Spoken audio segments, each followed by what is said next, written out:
The answer, of course, is to give them the possibility to use that stuff.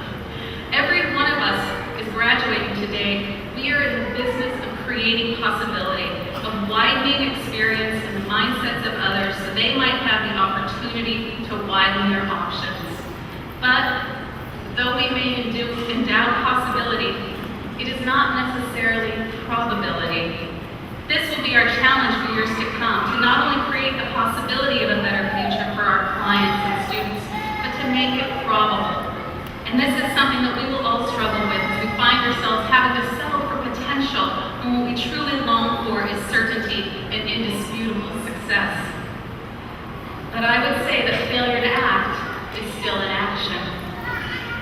As this is the final moment for us all to be together, I would like to reflect on the last 2 years, because although we are moving into the future, we are also leaving behind something so special here at Lewis and Clark. My first semester here was, in a word, magical. Being together with this class, full of such talented people devoted to the higher learning and to their individual callings, and I found maybe for the first time a true sense of belonging. Maybe it was that Friday afternoon lifespan development class with Peter Mortola, in which we became so engaged with one another that our very lives and our histories seemed intertwined. That was a great class. And not just because it was followed up with margaritas at Chez Rosé. In fact, I believe that all of us were searching for that sense of belonging, and we found it here in this environment devoted to creating social justice and educational equality, and a community focused on improving itself so that it might better serve others. And now we're leaving. And perhaps you feel like I do, a bit of an imposter, hoping to get away clean with your diploma before they raise parking fees again. And if it wasn't for those, maybe we would gladly indulge in another semester or two, hoping to finally take that class that makes it all come together, that makes you feel a little bit more confident.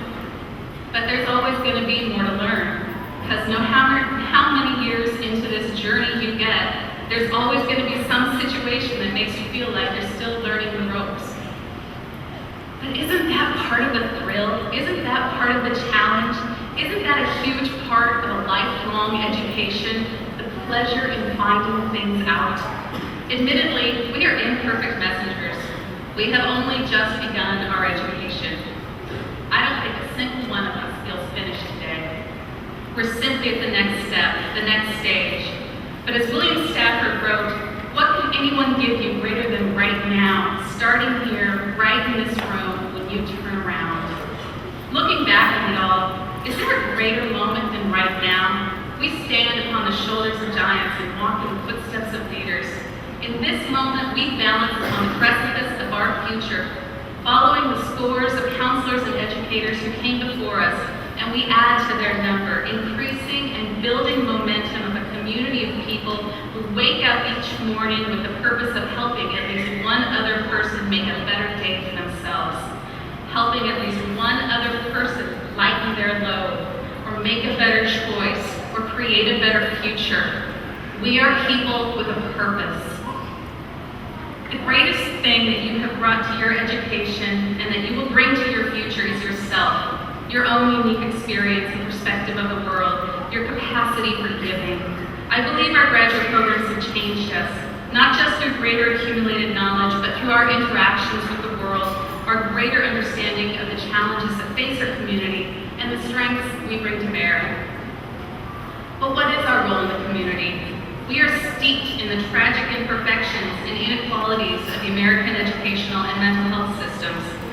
But this is not to say that we throw up our hands, shrug our shoulders, and resign ourselves to their imperfections. Surely there is a choice between resignation and frustration. Surely there is a choice between de facto endorsement and never attempting to resolve it at all because the system seems so intractable. The privilege of our position demands that we work to continually improve our systems. You are the leaders of tomorrow, and not in some abstract, behold the limitless sky sort of way. You are actually it. All of our degrees are aimed at very specific professions, and we hope that if we perform to the best of our abilities, that all is wrong with the world will be made right. And, the only challenges we face are But our greatest tools are our hope and our faith and our knowledge and determination. So you might not get rich, you probably won't get famous, and you might never be appreciated in the way you actually deserve. But to one person, one child, one set of eyes, one lifetime, you will make a difference. You will create that space for growth, nurturance, resilience, and create the possibility of a better community. So now I ask you, go out into the world and meet these challenges you have set for yourself. But I also urge you to stop. Gather ye rosebuds, walk amongst the lavender, travel, whether it's to the gorge or to the Ganges. Consider those who came before you and what you might learn. Watch less TV. Finish more books. Read Shel Silverstein. This is your life. Take time for it. Be kind to yourself. Remember how great we had it here at Lewis and Clark. Remember how we challenged, supported, and inspired one another. Take that inspiration into the world with you. My father used to end every phone conversation by telling me, go out to the world and do all great things. I can't think of anything I'd rather tell you because I've never met a group of people that I was more positive could do that. Celebrate this achievement, my friends. It has been an honor to have been one of you. Now go out to the world and do all great things.